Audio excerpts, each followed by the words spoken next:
Hello, thank you for joining me. Well, in this short video I'm going to teach you how to select your language using the subtitles when watching a YouTube video. Let's get straight into it. So you turn the subtitles on using this button here, but obviously they're in English, so what do we do if we want to select a different language?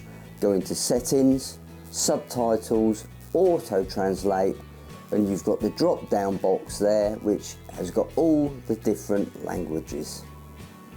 Let's just choose Italian. There you go, you've got Italian. Back into it, auto translate.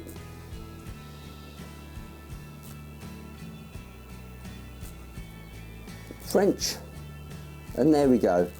Well, it really is as simple as that. Just go into settings, choose auto translate, and you can watch our fantastic XP videos in your chosen language. Thanks for watching, and bye for now.